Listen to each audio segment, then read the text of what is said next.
देश का नाम क्या है? देश का नाम क्या है? देश का नाम क्या है? कितनी बार पूछा मैंने तुमसे?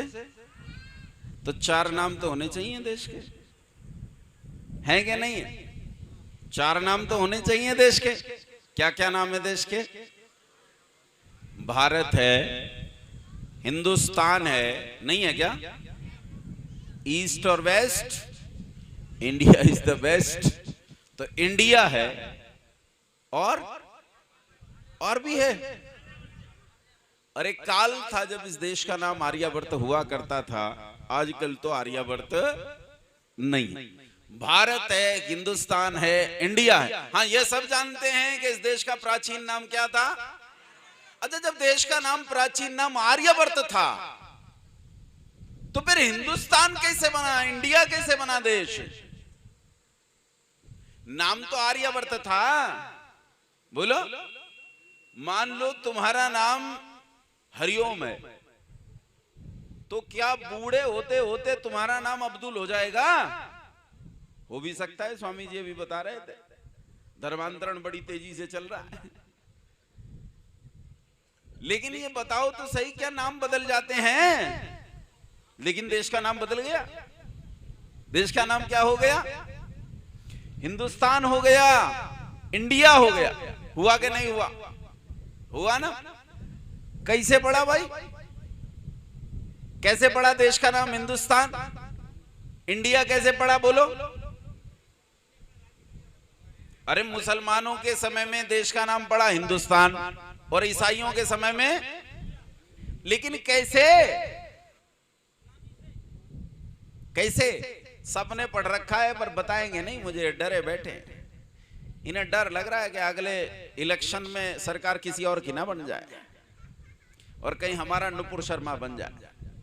किताब में पढ़ा है, जिसकी बात अभी स्वामी जी कर रहे थे, कि वामपंथी विचारधारा के जिस इतिहास ने, जिस हाथ ने, उस बाएं हाथ ने जो इतिहास लिखा है, उस इतिहास ने एनसीईआरटी का सिलेबस लिखा है। और इस एनसीईआरटी के सिलेबस में, एसएसटी की बुक में लिखा हुआ है कि देश का नाम हिंदुस्तान और इंडिया कैसे पड़ा। मैं बताता हूं। कहते हैं इस देश में एक नदी बहती थी, नदी का नाम था सिंधु नदी। क्या नाम था नदी का? मुसलमान जब इस देश में आए उस समय नदी बहती थी और सिंधु नदी के आसपास की घाटी को कहते थे सिंधु घाटी। क्या कहते थे?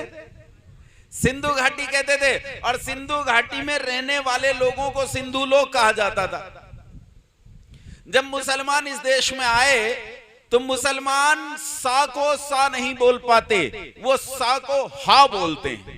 सा को क्या बोलते हैं?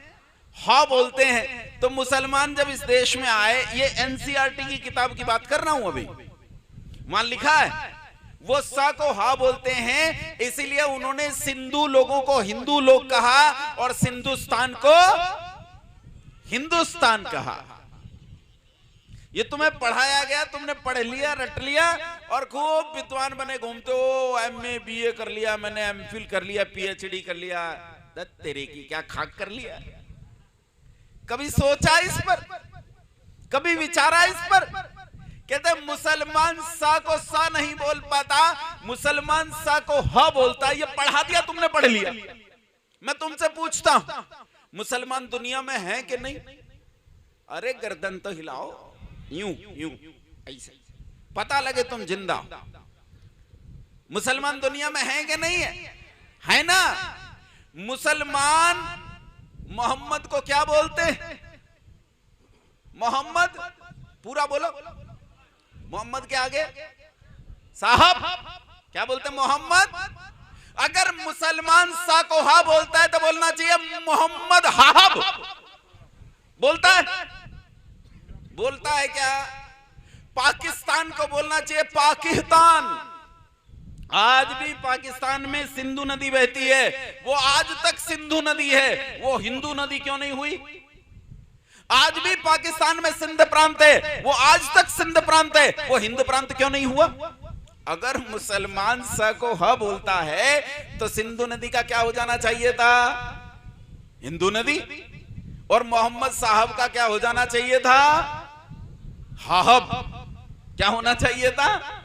फारस का हो जाना चाहिए था फारह, सीरिया का हो जाना चाहिए था हीरिया। अरे होना चाहिए था कि नहीं? आयशा बेगम का क्या हो जाना चाहिए था? आयहा बेगम। सूरज का क्या हो जाना चाहिए था? सूरज। लेकिन आज तक कहीं हुआ? अरबी और फारसी में 4-4 सकार हैं। अगर मुसलमान स को हा बोलता है तो सकार की कोई जरूरत नहीं थी। बोलो कहानी सच्ची है कि झूठी? बोलो जी, कहानी सच्ची है कि झूठी है? 100% झूठी कहानी है। मैं बताता हूं देश का नाम हिंदुस्तान कैसे बड़ा, ध्यान से सुनो। और अब की बार कोई वामपंथी मिले तो जमाकर मारना तमाचा, बोले सच्ची कहानी है। मुसलमान जब इस देश में आया तो वो काल था जब इन्हें इनके अब्बू ने, जिस अब्बू ने इन्हें डिजाइन किया है, कौन था अब्बू? हैं? अरे कौन बोल पड़ो, डरे बैठे। कैमरा तो मेरी तरफ है। अरे मोहम्मद, कौन था इनका अब्बू? जब उसने इन्हें डिजाइन किया, डिजाइन समझते हो? इन्हें डिजाइन किया गया, ये पैदा नहीं हुए। ये देख रहे हो पीछे ये फ्लेक्स, जब ये फ्लेक्स डिजाइन किया गया होगा, कौन गया था फ्लेक्स बनवाने? ब्रजेश जी, आप ही गए थे। जब ब्रजेश जी फ्लेक्स बनवाने गए तो वहां ये कंप्यूटर वाले के बराबर में बैठे होंगे।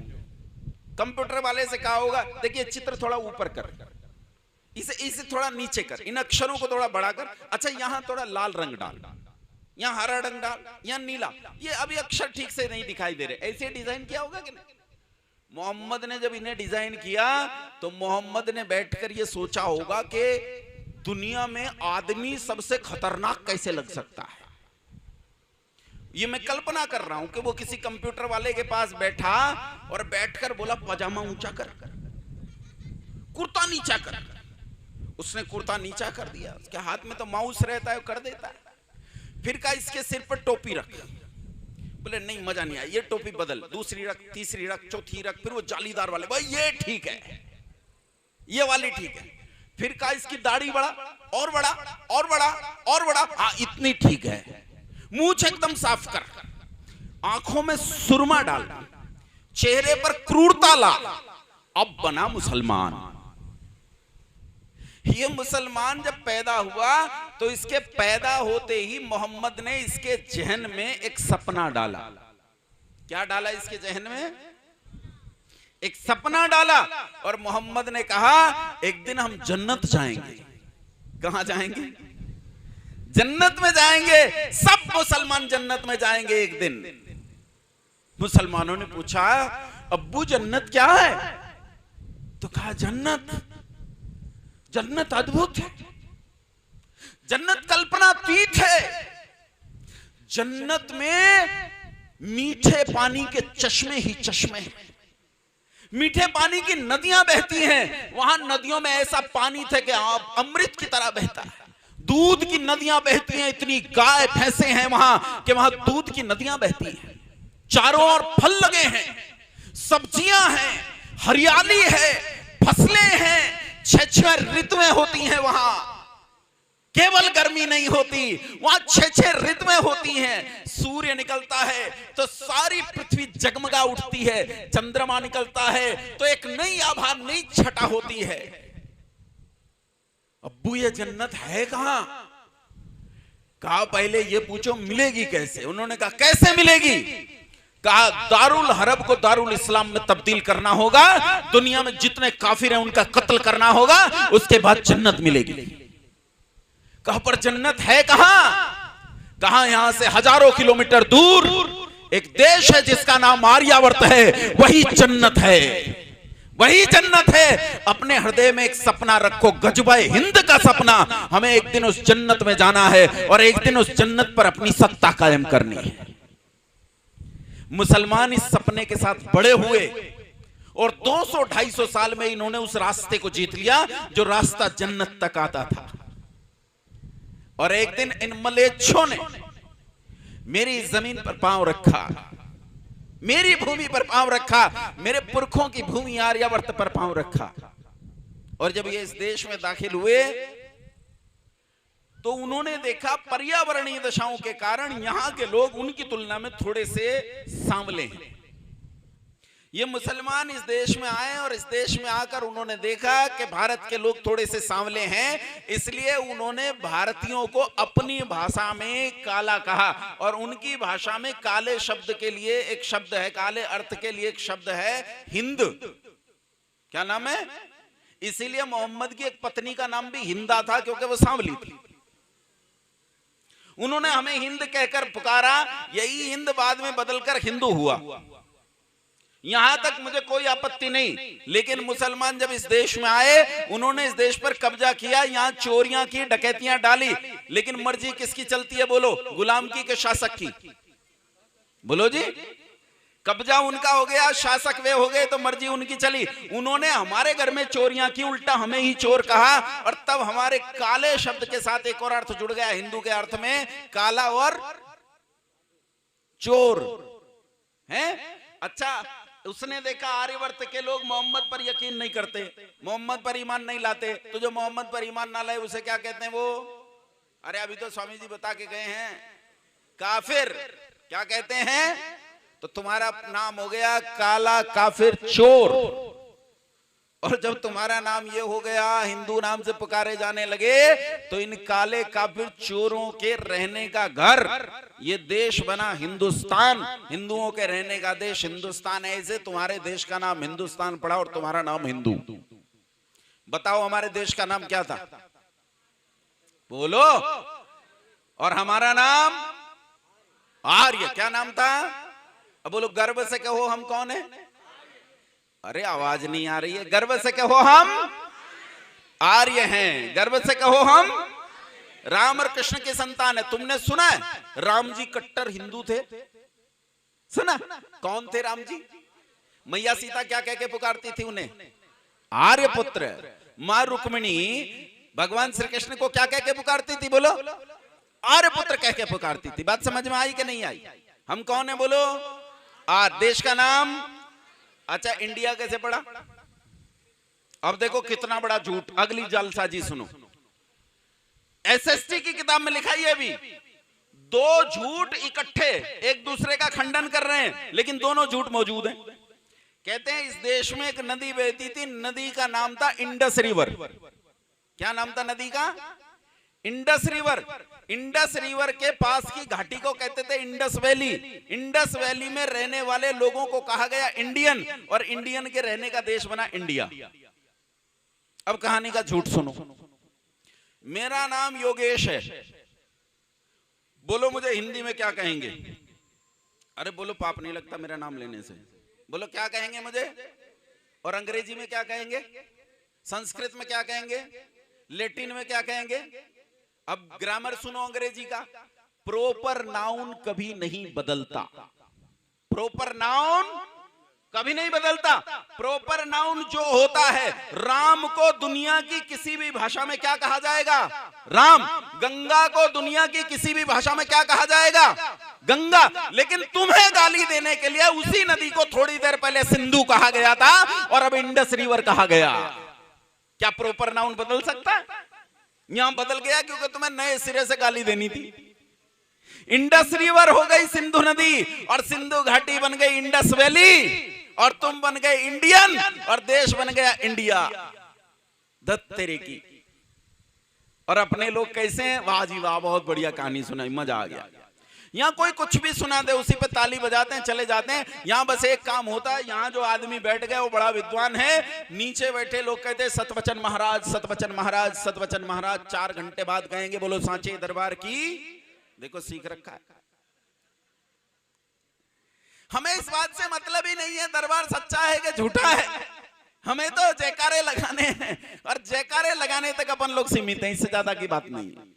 मैं बताता हूं तुम्हें इस देश का नाम इंडिया कैसे पड़ा, और ये देश आर्यवर्त से इंडिया कैसे हुआ। यूरोप को जब पढ़ोगे तो यूरोप में बहुत सारे देश हैं। उन झगड़ों में छोड़ो कि किस देश की बात करें। यूरोप एक बहुत बड़ा महाद्वीप है, और इस महाद्वीप में, तो स्वामी जी को, इस महाद्वीप में बहुत सारे देशों में ख्याति फैल गई आर्यावर्त की, पहले से फैली थी, सारी दुनिया जानती थी। यूरोप में लोग कहते थे दुनिया में आर्यावर्त नाम का एक देश है जो देवताओं का देश है। एक लड़का अपनी दादी नानी से कहानी सुनकर बड़ा हुआ कि दुनिया में एक देश है जो देवताओं का देश है, वहां के बालक विद्या से सुभूषित होते हैं, वहां इतना स्वर्ण माणिक्य हीरे जवाहरात है कि उस भूमि को सोने की चिड़िया कहा जाता है। क्या कहा जाता है? सोने की चिड़िया ही था, जिसकी समझ में आया गर्दन मरोड़ दी। हम सोने का सिंह हो ही नहीं पाए, चिड़िया रह गए। वो दादी नानी ने कहानियां सुनाई, उस बच्चे ने सुनी और उस बच्चे के मन में एक सपना जगा कि एक दिन देवताओं की भूमि पर जाऊंगा। ये लड़का बड़ा हुआ और इस उम्मीद में कि देवताओं की भूमि पर जाऊंगा, इसने अपना व्यवसाय भी ऐसा ही चुना ताकि ये देवताओं की भूमि पर जा सके। ये नाविक बना। क्या बना? ये नाविक बना। इसका नाम था वास्को डिगामा। नाम सुने? वास्को डिगामा अपनी नानी से कहकर चला, नानी तूने जो कहानी सुनाई थी देवताओं के देश की, मैं देवताओं के देश में जाऊंगा। और अपना जहाज लेकर ये चल पड़ा देवताओं के देश की ओर। पहले जहाज कैसे चलते थे सुनो, इंजन नहीं होता था, बड़े बड़े कपड़े बांधे जाते थे जिन्हें पाल कहते थे, उन कपड़ों पर हवाएं धक्का मारती थी और उससे पानी का जहाज चलता था। वास्को डिगामा अपना जहाज लेकर चल पड़ा और एक दिन घूमते घूमते ये पहुंच गया आर्यावर्त पर, ऐसा इसने समझा। जब इसका जहाज किसी जमीन पर जाकर लगा, इसने समझा तू आर्यावर्त पहुंच गया। उतरते ही ये डरा हुआ था, इसने सुना था कि देवताओं के देश में भयंकर योद्धा रहते हैं। उतरते ही इसने रात में सोए हुए उन लोगों पर हमला कर दिया और रात में ही मार काट करके उन लोगों को अपना बंदी बना लिया, गुलाम बना लिया। अच्छा, अंग्रेजों ने अगर इस देश का नाम इंडिया रखा तो मैं तुमसे पूछता हूं, यहां जितने लड़के लड़कियां बैठे हैं, तुम लोग जरा ध्यान देना। अगर अंग्रेजों ने इस देश का नाम इंडिया रखा तो बोलो उन्हें इंडिया शब्द का अर्थ पता होना चाहिए कि नहीं? पता होना चाहिए कि नहीं है? मैंने ऑक्सफोर्ड डिक्शनरी 7th एडिशन मेरे पास है, वो उठाकर पढ़ा। ऑक्सफोर्ड डिक्शनरी कौन सी? वो नहीं जो 1000-1200 रुपए की आ जाती है, दुकान पर बिकती है, चूरन चटनी को ऑक्सफोर्ड मत समझ लेना। ऑक्सफोर्ड आती है 7-8 हजार रुपए की पुस्तक होती है, 10 हजार तक की आती है डिक्शनरी। तब आती थी इतनी महंगी, तो अब मुझे पता नहीं कितने की आती। अंग्रेजी से अंग्रेजी में होती, इसमें हिंदी का नाम भी नहीं होता। मैंने ऑक्सफोर्ड डिक्शनरी खरीदी जिसे कहा जाता है the Bible of English language. मैंने इसमें इंडिया शब्द ढूंढा। आप आश्चर्य करेंगे, ढूंढने पर मुझे इंडिया शब्द नहीं मिला। अगर अंग्रेजों ने देश का नाम इंडिया रखा तो बोलो उन्हें इंडिया शब्द का मतलब पता होना चाहिए था कि नहीं? है ही नहीं। थोड़ा और ढूंढा तो इंडियन मिल गया। इंडियन शब्द का अर्थ इसमें लिखा था, तुम भी उठाकर देख लेना। ओल्ड फैशन ऑफेंसिव स्लेव्स, जंगली जाहिल गुलाम। इंडियन शब्द का अर्थ क्या है? जंगली जाहिल गुलाम। इसने वहां उस टापू पर उतरते ही रात में सोए हुए लोगों पर हमला कर दिया, मारा काटा, बंधक बनाकर अपना गुलाम बना लिया। और गुलामों को क्या कहते हैं अंग्रेज? अभी बताया मैंने। क्या कहते हैं अंग्रेज गुलामों को? इंडियन। क्या कहते हैं? इंडियन। इसने उन्हें इंडियन कहकर पुकारा क्योंकि ये गुलाम हो गए थे। और फिर इंडियनों के रहने के इस देश का नाम उसने रखा इंडिया। क्या नाम रखा? इंडिया। ये वहां रहने लगा। लेकिन इसने देखा जैसा मैंने देवताओं के देश के बारे में सुना था वैसा तो यहाँ कुछ भी नहीं है। थोड़ा और घूमने पर इसने देखा ये तो टापू है। और ढूंढा तो पता चला एक टापू नहीं, ये तो 30-40 टापू हैं। तब इसने उन सारे टापुओं पर कब्जा कर लिया और उन सारे टापुओं को इसने प्लूरल में बदल दिया। पहले सिंगुलर था ना, तो अब इसे प्लूरल कर दिया। इंडिया से शब्द बन गया इंडीज। क्या शब्द बन गया इंडिया से? इंडीज। और क्योंकि ये ईस्ट में नहीं वेस्ट में पहुंच गया था, इसलिए इसने इसका नाम रख दिया ईस्ट। ईस्ट के बजाय वेस्ट शब्द और जोड़ दिया और क्या नाम बन गया? West Indies. तुमने सुना है वेस्ट इंडीज? सुना? अमेरिका के पास आज भी ये 30-40 टापू मौजूद है, उन्हें आज भी वेस्ट इंडीज कहा जाता है। और वेस्ट इंडीज नाम के टापुओं पर रहने वाले लोगों को रेड इंडियंस कहकर पुकारा जाता है, आज भी रहते हैं। जब इसे पता चला कि तू आर्यावर्त में नहीं कहीं और पहुंचा है, जहाज लेकर फिर निकल पड़ा और साउथ अफ्रीका का चक्कर काटते हुए, दक्षिणी अफ्रीका का चक्कर काटते हुए एक दिन इस मलेच्छ के जहाज ने मेरी जमीन को छुआ, मेरी भूमि को छुआ, मेरे माता पिता की जमीन को इसने छुआ। और सैकड़ों सालों से 600-700 साल से मुसलमानों की गुलामी भोग रहे, कमजोर हो गए मेरे पुरखों को इसने अपना गुलाम बना लिया। और गुलामों को क्या कहकर पुकारते हैं अंग्रेज? इंडियन। इसने उन्हें इंडियन कहकर पुकारा और इंडियन के रहने का ये देश बना इंडिया। और क्योंकि ये वेस्ट में नहीं ईस्ट में था, इसलिए उसने इस देश का नाम रखा ईस्ट इंडिया। बाद में उन्होंने इसी आधार पर इस देश में कंपनी की स्थापना की और उस कंपनी का नाम इन्होंने रखा, क्या नाम रखा? East India company. ऐसे मेरे देश का नाम पड़ा इंडिया और हम कहलाए इंडियन। ना हम इंडियन थे और ना हमारा देश इंडिया था।